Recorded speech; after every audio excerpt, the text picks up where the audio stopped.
Welcome back to MTG Therapy. This video will be a step-by-step guide on how to build a deck in one of the world's most popular card game, Magic the Gathering. Whether you're playing 40 card, 60 card, or 100 card format, this video should help you get started on building a deck. Building a deck in Magic is both an art and a science. Whether you're crafting a competitive deck for tournaments or a fun casual deck to play with friends, following a structured approach will help you build something effective and enjoyable. Step 1. Choose your format. Before anything else, determine the format you'll be playing, as this affects the card pool and deck building rules.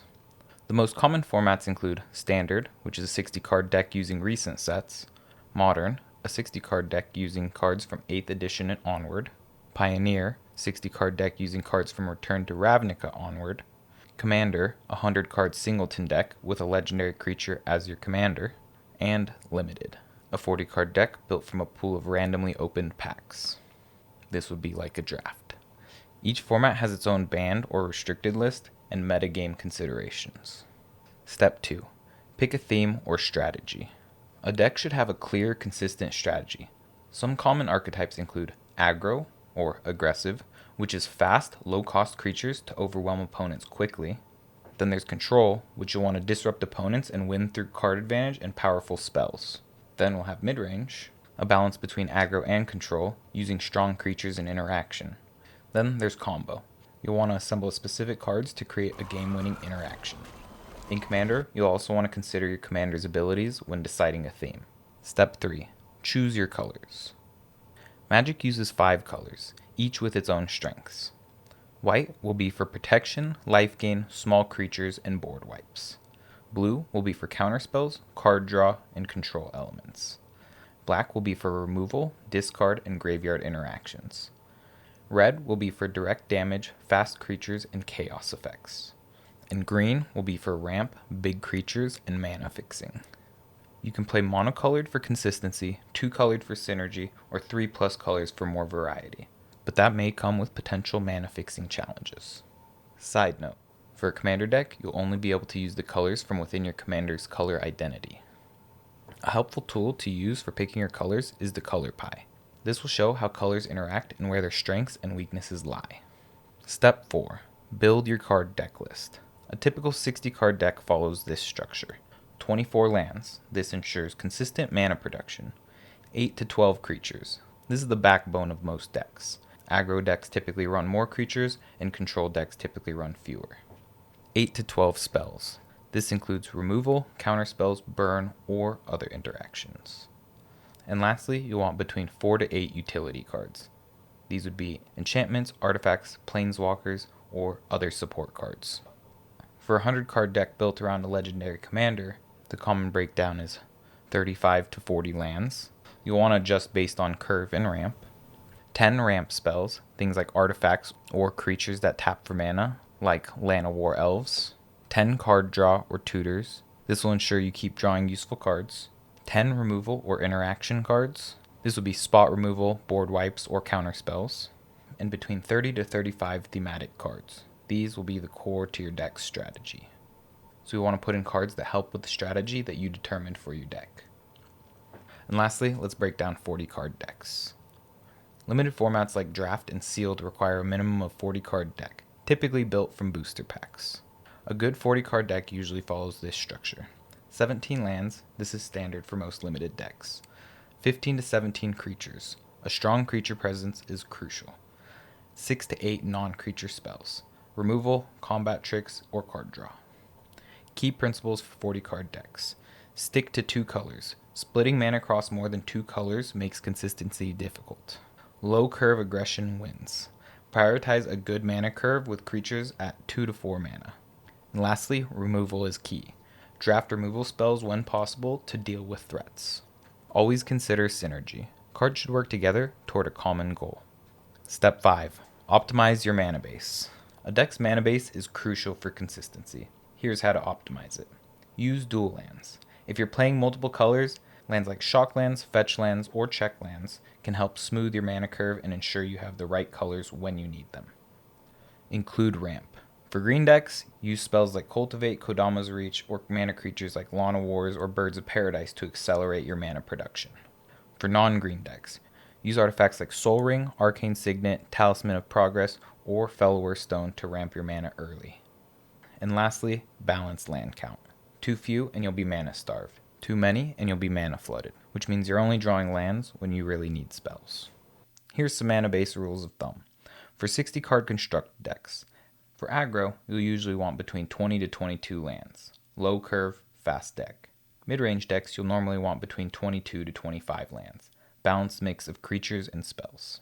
And with control decks, you'll normally want between 22 to 28 lands. These are slower decks needing more mana.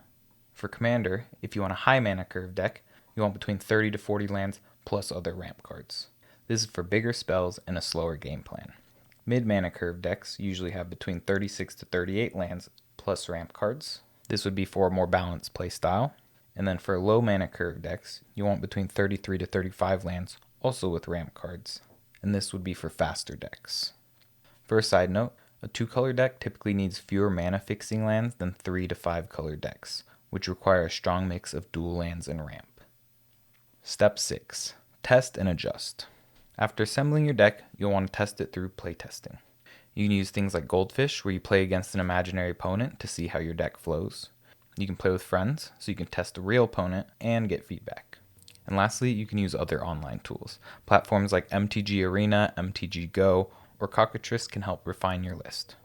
During your testing, you'll want to identify weak cards and adjust accordingly. Look for ways to increase consistency, remove underperforming cards, and fine-tune the mana curve. And for step 7, Sideboard. If you're building a commander deck, you can ignore this section unless you're looking to learn about the other formats as well. But essentially what a sideboard is a 15-card set of extra cards that you can swap into your deck in best of 3 matches to counter specific opponents or strategies. A well-balanced sideboard should cover key weaknesses in your deck and adapt to popular threats. Let's break down common sideboard card types and their purpose. First, we'll have Graveyard Hate. This is for shutting down graveyard decks. These will be cards to use against decks that use the graveyard as a resource, like Reanimate or Dredge. For example, Rest in Peace, Leyline of the Void, or Soul Guide Lantern. Next, we'll have Artifact and Enchantment Removal, dealing with problematic permanents. These will help against decks relying on artifacts, like Tron decks, or enchantments, like Control decks. Examples of this are Naturalize, Disenchant, Reclamation Sage, or Force of Vigor. Third, we'll have Extra Removal. These are for answering specific threats. They're very useful against aggressive decks with fast creatures or against large threats that your main deck might struggle with. Examples of this are Fatal Push, Path to Exile, Abrade, or Doomblade. Fourth, we have anti-control cards. These will be for breaking through counterspells and disruption. Control decks often rely on counterspells and card advantage. These help fight back. For example, Veil of Summer, which will give you protection against blue or black, Mystic Dispute, or The Last Troll, who can't be countered. And fifth, meta-specific cards. These are specifically to go against popular decks. Sideboards often include answers to dominant strategies in the current format. For example, against Burn, you can use Core Firewalker or Dragon's Claw for life gain. Against combo decks, you can use Damping Sphere to shut down Storm, or Pithing Needle, which will shut down activated abilities. When choosing sideboard cards, you'll want to consider what matchups your deck struggles with, what the current metagame looks like, and whether a card is better than the main deck option in specific situations. A good sideboard doesn't dilute your strategy, but instead strengthens weaknesses. Here are my final thoughts. Building a Magic deck takes a lot of practice and iteration. Start with a core idea, test it, and refine over time. Whether you're making a casual deck for fun or aiming for tournament play, a well-built deck will improve your gameplay experience. Personally, the first time you win with a deck that you've built yourself, it's a significantly better feeling than winning with a precon. But that's my opinion. I also want to note that there's no right or wrong way to make a deck. My first commander deck, I started with a precon and just upgraded it from there. I would basically just play with it, pull out a card here or there, swap it out, see how things mesh together. But a lot of it is just making something that you enjoy playing with. It's also useful to use websites like EDHREC, which will help you get ideas for decks and for choosing a card and different things. They'll break down what cards people are running in certain decks. But at the end of the day, if you build something that you enjoy playing with and it works for you, that's all that really matters. Let me know how your deck building experience has gone. How did you start? And do you have any tips for others or myself for building a deck? I'd really like to know. I'm always looking for other creative ways to build decks.